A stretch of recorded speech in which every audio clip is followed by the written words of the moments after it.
Dude, this righteous fear, man, it's different, man. It's provocative, man. I mean, I don't even know what that means. It gets the people going. 50 went to Diddy. We was gonna for Bad Boy. A lot of people don't know that we had the meeting, and it was so crazy that Diddy didn't sign him. He's like, "Yo, we can't sign you, Playboy. It's too much." He was like, "It's too much drama." Like, Diddy didn't want to take the deal because all the drama. But 50 was the hottest nigga on the planet.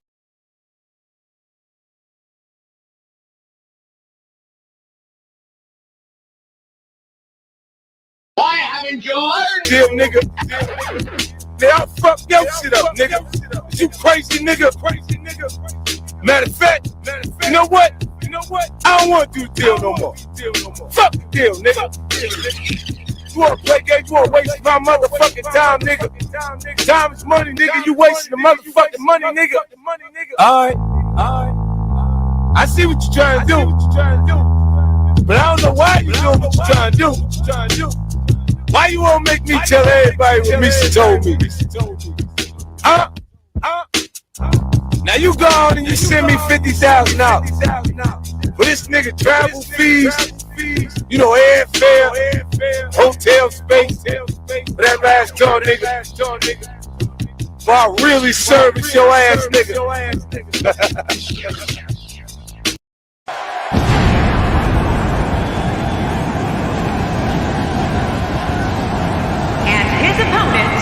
Accompanied by Rock Man from Harlem, New York, weighing in at 215 pounds, GMG Big Money. Oh, I can't wait to see this one.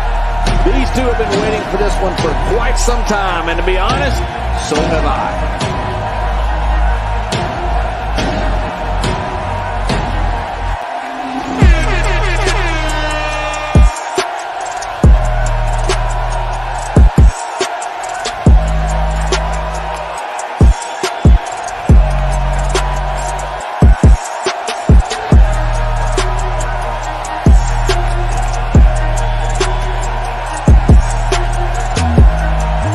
They ask for the truth, but they can't handle it. They want to remain stupid.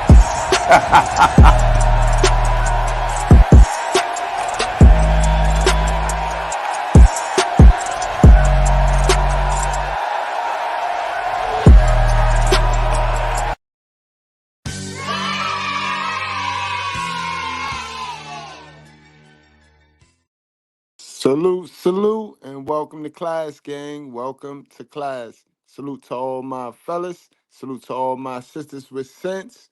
We got a good one today, guys. 50 Cent exposes French Montana for being Diddy and Drake's bottom. And we're gonna scale back, guys. We're gonna touch on exactly where the beef between 50 and Puff Daddy, where it really start from.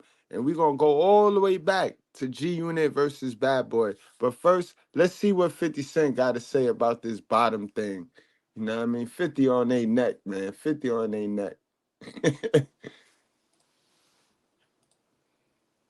Yo, check this out. So yesterday, First Montana had an in-store up in the Bronx. 10 people showed up. He said, "F this, let me have a drink." Puffy trying to make me go against 50. He set me up. We met in Vegas for the first time ever. I'm sure I heard about him more than he heard about me. Right. But when I met him, it was just like, you going back to New York tomorrow? I'm like, yeah, come on, get on my jet. Happy birthday, dear French. Happy birthday to you. Thank you. 50 Cent is back at it again, exposing Diddy's rumored freak-off partners. And this time, he's spilling the beans on how French Montana allegedly used to go shopping, so to speak, with not just Diddy, but also Drake. Rumors about French being Diddy's boy toy have been circulating for years, mainly due to their suspect photos, like this one, for example. It looks innocent at first glance, but...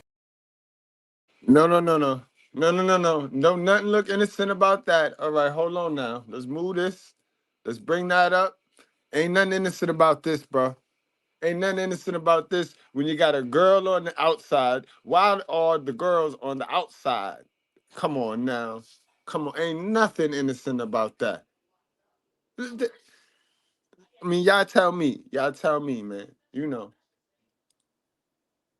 But then when you zoom in on Diddy and French, it's a whole different story because it looks like they're spooning. But that's not all. Diddy also named a flavor of his Ciroc vodka after French, and they took multiple exotic vacations together over the years.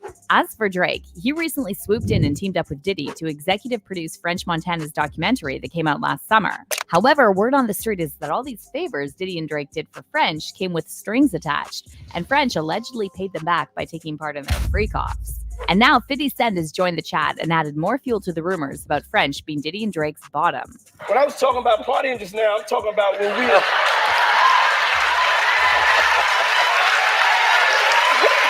Yo, hold on. What's going on? Hey, I'm confused right now. Fresh rumors recently popped up, roping in French Montana and those disturbing allegations about Diddy using his position in the industry to recruit rappers into freak-offs. It's no secret that Diddy and French have been tight for years, and they sparked rumors on more than one occasion about being more than friends. So, to give you some background, French Montana... Don't buy another lottery ticket before you see this. Do you want to know how repeat lottery winners are able to win? Montana was born in Casablanca, Morocco, and when he was 13, his family moved to New York City, setting up home in the South Bronx. After 2 years, his father decided to return to Morocco, but his mother chose to stay in the U.S. with their children due to limited opportunities back home. During this time, she was pregnant with French's youngest brother, who was born shortly after his father's departure. With 3 kids to support, his mother relied on welfare, and French became the primary breadwinner for the... So all that culture, all that head rap culture went out the window once Pops died, right? He immediately got pregnant after Pops died, right? Yeah. Family. In 2007, French released his debut mixtape, and after the success of his single, Shot Caller, French caught Diddy's eye, and in 2011, he signed him to Bad Boy Records. When asked why he decided to sign French, Diddy said, "It's obvious. His work ethic, his song making, the effect he has on the youngins. If you ever been to one of his shows, every time he drops a record. Also, it's important. I'm from New York. I rep New York to the fullest. And for real, can nothing move in this city without us being a part of it."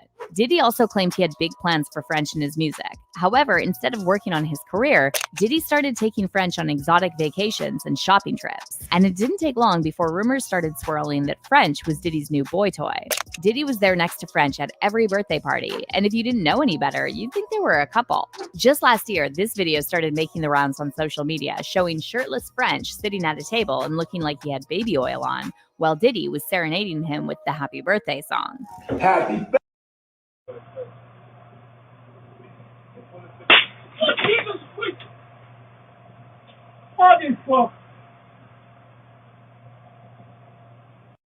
While Diddy was serenading him with the happy birthday song. Happy birthday, dear French. Happy birthday to you. Thank you. It's a special birthday for both of us. After this video went viral, many fans said it reminded them of Diddy singing Happy Birthday to Fabulous during that infamous Drink Champs episode. Birthday to you. Woo! Happy birthday to you. Woo! Happy birthday to Fabulous. By the way, after French started hanging out with Diddy, he started facing allegations of SA from multiple women. Over the years, several women have accused French of SA, drug-facilitated SA, sexual battery, sexual harassment, and misconduct. In March 2020, he was accused of SA-ing an incapacitated woman at his former home in Hidden Hills, California. The woman alleged in the lawsuit that French and one of his associates And these dudes get to walk around, bro. They get to walk around. I guess when you with the ringleader of SAs, you know what I mean? You get free passes on your essays. Like, damn, yo, I'm not talking Mexicans. These niggas is SA masters, yo. What the fuck? And everybody know that they essays?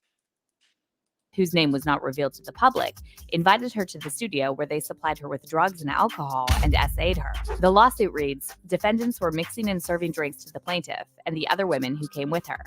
Defendants controlled the drinks, providing excessive drinks and making sure the women were drinking. Defendants also were themselves drinking and using drugs. The lawsuit alleges that the woman was essayed by both men. Multiple women later came forward with similar stories, including one alleged victim who said she was a teenager when French cornered her and tried to essay her at a dinner party hosted by rapper Belly. And then the Shade Room posted videos showing Diddy, French, and actress Sanaa Lathan drunk in the back of Diddy's car, which fueled the speculations about Diddy and French drugging women and forcing them into freak-offs.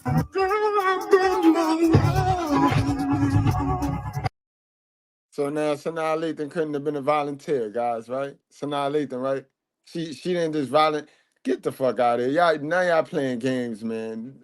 In fact, most of them women right there sounded like volunteers. Volunteer going wrong. Come on, man. Come on. Y'all got to stop being so thirsty and loose, fellas. Y'all got to stop putting yourself in these places, man. Oh, man.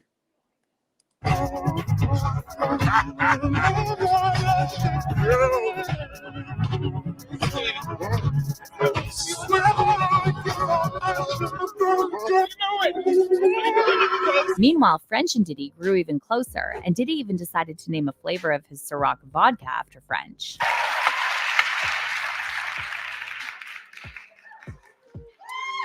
It's so smooth. French vanilla, you gotta try it. Yes. It's real.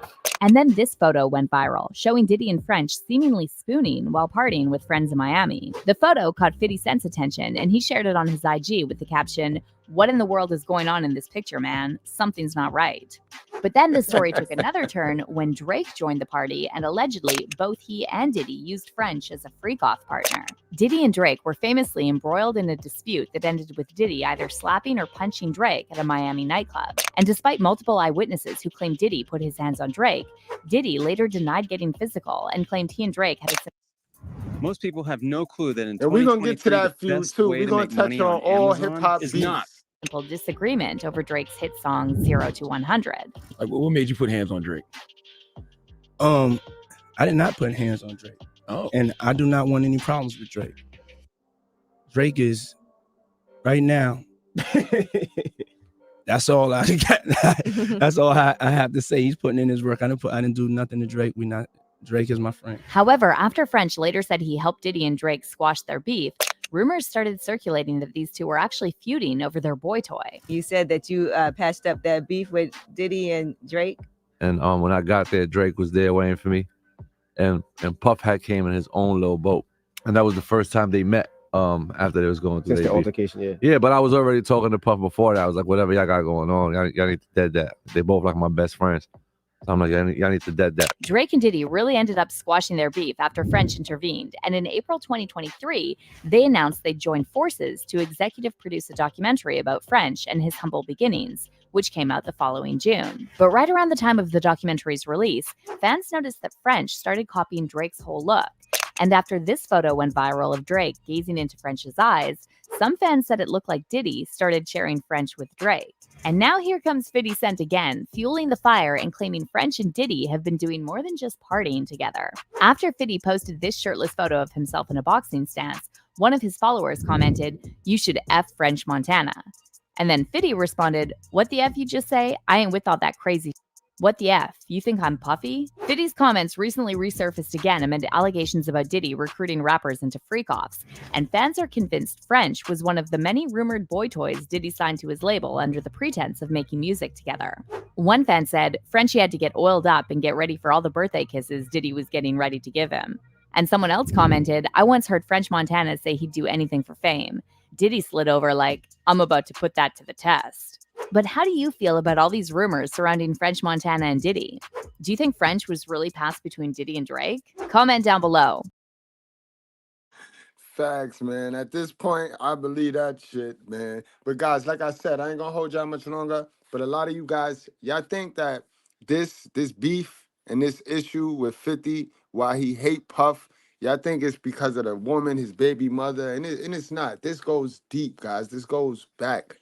Know what I mean? Y'all seen the intro. Y'all heard the intro when Tony Yayo explained to y'all how 50 was the hottest nigga in the streets, bro. He was the hottest nigga in the street. His mixtape was booming. But because he had got shot, how he got shot, nobody in the music industry wanted to mess with him. And that was including Puff Daddy, you know what I mean? And it was around the time when Puff just lost Big. So he was trying to reinvent. He was trying to revamp himself, even though Puff went a whole different direction. Puff went trying to do this making the band shit. He tried to do some like American Idol style and find his star, his next star that way. That failed miserably, as you see. But in any event, 50 went on to blow up. You know what I mean? He blew up big time.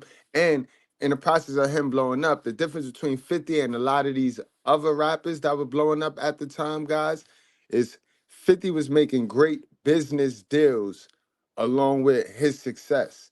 So he was contributing, he was adding, he was doubling his double. You know what I mean? He wasn't just blowing up and then you know what I mean, making money and then wasting it. He was making great deals. And one of the deals that he made was with one of Diddy's boys, Steve Stout. You know what I mean? He had made the Reebok deal. Y'all, how many of y'all remember the Reebok deal right here? Remember Steve Stout had connects and he was getting the rappers on to some different revenue. So, you know, Sean Carter had his S dots and 50 had his G units, right? And you know, Steve Stout, he was Puff, that's Puff Man, and everything was all good. You know what I mean? Everything was all good. Even though Puff didn't sign Fifth, there was no hard feelings, right? And Puff took a liking to 50 because at the time 50 was dissing the Locks. 50 was at war with motherfuckers. He was going back and forth with Jada and them, and you know what I mean. 50 always been a war machine, so he was going back and forth with the Locks. So Diddy. You know what I mean? Right. He did the commercial. Remember, he did the commercial with him. You know what I mean? But what happened is 50, like I said, being a smart business and a shrewd businessman that he is, he cut Steve Stout out the deal.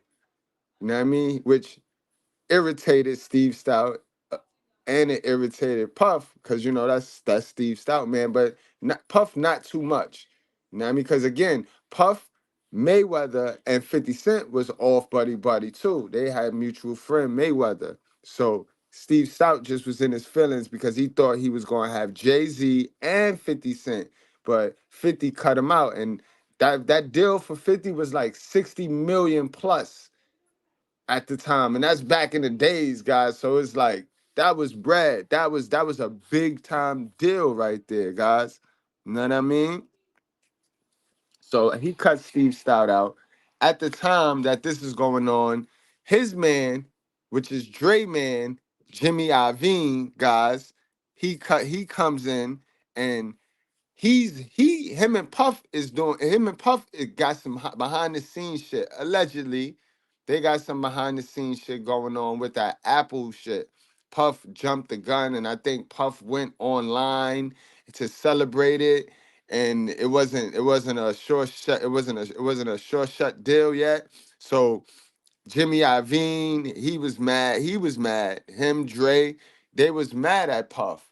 You know what I mean? So they were going through that. So Jimmy Iovine, and this is how, you know what I mean, the devils, this is how they do business, guys. They don't get guns and go shoot their enemy or shoot the person that pissed them off. No, they do underhanded, sneaky shit with the paper and the pen. So Jimmy Iovine goes to 50 Cent, guys, and a lot of people don't know this. This is where the beef starts. When Jimmy Iovine go to 50 Cent and told 50 that for the look, he would fund if 50 can get Mase over at G Unit. If 50 could get Mase break out of retirement and sign him at G Unit, 50 can make 100% of that deal. Jimmy Iovine didn't even want no money. He just wanted the look. And we know the look was just to piss Puffy off because Puffy almost blew his deal with Apple and the beats by Dre's and shit. So y'all following, right? This is the beef between we did Rockefeller. This is the beef between G Unit and Bad Boy. You know what I mean? 50 and Puff. It ain't got shit to do with the baby mama and all that. This is before that, guys. You know what I mean? And this is how it be. Niggas do not be healing from old shit. And they carry the shit on and have all this animosity. But this is why 50 is going hard at Puff. You know what I mean? So everything good. 50, and if y'all know, remember 50 and Mase got signed to G Unit. Mase was signed for like a hot week, but before the ink could dry, 50, I guess Puff came to his senses like, oh hell no, he ain't understand what was going on, and everybody ain't gonna mind you. They already had Mase coming out on tour with G Unit. Mase had the G Unit chain on, and they was already doing shit like, so Puff must have was like, hell no, hell no. Y'all not gonna make me look like a fool. And Puff pulled the deal. And you know that pissed 50 Cent all the way off because 50 fitting to make 100% of the profit on this shit, on this underhanded, sneaky, slimy shit that Jimmy Iovine put him up to. You know what I mean? So that's when 50 dropped that song that you heard in the intro. That's where that animosity come from. And that song about 14, 15 years ago, guys. For those of y'all that missed the intro, or for those of y'all that I might have to clip it out, this is the diss song, the original diss song from 50 to Puff. And this is back in the days, guys. Who shot Biggie Smalls? We don't get them, they gon' kill us all. Man, Puffy know who hit that nigga, man, that nigga soft. He scared them boys from the west side to break them off. Jump on his ass so we run the hall and shake him off. Yeah, that song is called The Bomb. And he dropped that. And he went, you know, because he was mad. 50 was in his bag. 50 was salty like a motherfucker. You know what I mean? And that's what started. You know what I mean? But even with that, Mayweather, being a mutual friend, was able to come in and patch things up between 50 and Puff. So, you know, they played friendly, but you know the animosity still had to be there, guys.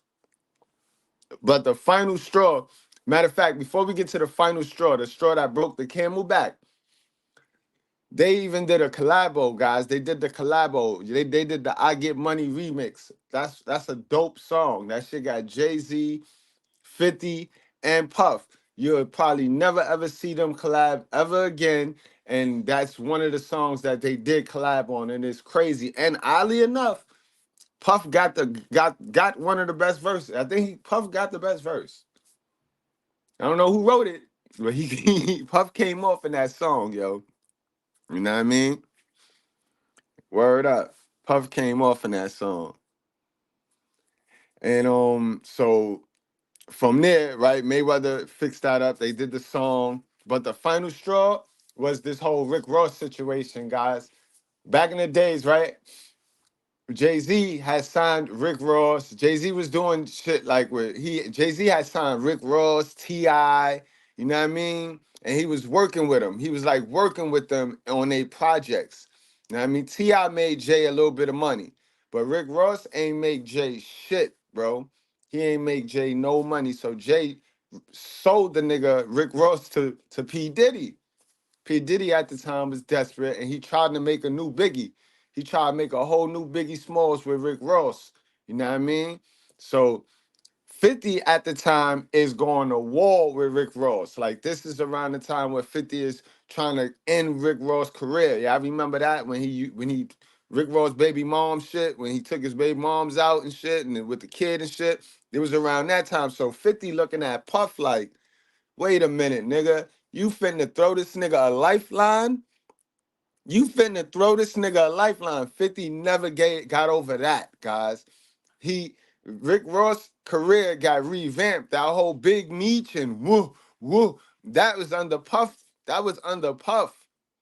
You know what I mean? That was under Puff. So Rick Ross got revamped off of Puff assist. So now they go back to the table, and 50 Cent looking at Mayweather like, yo, bro, this nigga is not our friend. This is what also caused friction between 50 Cent and Mayweather, because 50 Cent now looking at Mayweather like, yo, this nigga a dummy, son. This nigga clearly is bringing the enemy to along board, you know what I mean? And so that's where, ever since then, 50 Cent just took it upon himself to just troll the shit out of 50 P Diddy and Mayweather, bro. He took it upon himself to just troll the shit out of them. Everything P. Diddy did, 50 Cent copied.